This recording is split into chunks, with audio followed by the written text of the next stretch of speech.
Hello everyone! Ayan, samahan nyo kami guys magbanding ng aking mga anak. Dito po tayo pupunta sa Calamba, Laguna. Ayan, dito po tayo guys sa Riverview. Ayan, napakagandang swimming pool to guys. Ayan, meron pang bata, may pang matanda.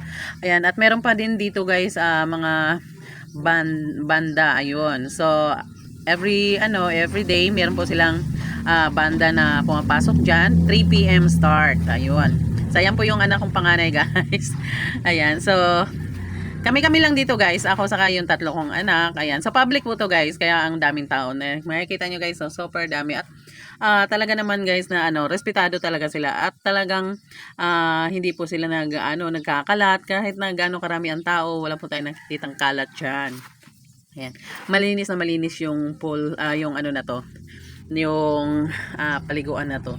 Ayan. So makikita natin to guys sa Calamba. Ayan, tabi lang po siya ng kalsada. Hindi naman ganong tabi pero makikita mo na siya pag dadaan ka sa sa kalsada. Napakaganda dito guys. Pabalik-balik na kami dito. Ayan, kasi mas okay kasi siya dahil nga kahit marami po ang naliligo is malinis pa rin yung tubig. Ayan, kasi alagang-alaga po. Meron pong habang naliligo po is nag-aalaga, may naglilinis sa mga tabi-tabi. Kaya po hindi po siya nagkakaroon ng dumi. Ayan, sa mga gusto pong mag-swimming kasama ang inyong pamilya, pwede po nating i-try itong dito po sa Riverview. Ayan, super napakaganda at sulit na sulit ang bayad mo dito. So napakamura po ng bayad dito. Ayan, ang bayad lang po dito is 90 pesos per head. Ayun. So pwede kang bumili ng pagkain sa labas. Ayan, pero meron din naman silang tinitinda dito sa loob ng mga mga drinks lang pala ang meron at mga chicherya, pero yung pagkain pwede po tayo magdala.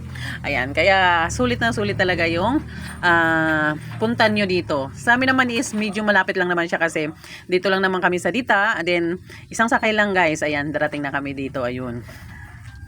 At ang gawa namin is nagluto-luto kami guys. May mga nag-ihaw-ihaw kami. Ayan, pero may mga dala na rin kaming lutong pagkain. Ayan. Kasi minsan guys, alam niyo naman, pag once na lady guard tayo, ayan, bihira na tayong magkaroon ng time sa mga anak natin. Ayan, kahit nga sa school, hindi na ako nakakasama. Ayan, kaya pag may time tayo, ayan, ibigay na natin yung oras para sa mga anak natin. Ayan. So, sa gustong mag-bonding with the family, ayan, dito po kayo pumunta. At napakasulit talaga at ganda ng lugar. Makita nyo naman guys, super napakaganda talaga ng lugar dito. Ayan. So, marami pang mga dito guys, mga kung ano-ano mga games, mga palaro at mga kantahan. Ayan, kaya mag-enjoy ka talaga. Kaya try na. Subok na namin to. Halos sa isang taon talaga palagi kaming nandito. Ayan. Hindi yata nagkakaroon ng palya na every year talaga nandito kami. Ayan. So napaka sulit naman talaga at ang ganda, sobra. Paulit-ulit ko na sinabing sobrang ganda pero sa totoo talaga super ganda talaga ng lugar na to. Ayan. Kaya punta na kayo especially kung taga Calamba kayo guys. Ayan, lalakarin nyo lang to. Super ganda ng lugar. Ayan. Ayan po yung panganay kong anak. Ayan. Ayan guys, kita nyo naman yung paligid, diba? Super napakaganda ng paligid. Ayan, malinis na malinis yung lugar. Ayan. Ayan po yung bunso ko.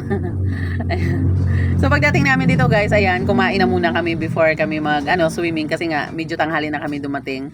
Mga siguro ang oras is mga 10 to 11 na. Ayan, that's why I said eat before going to water. Ayan, that's why ayan, kumakain na kami.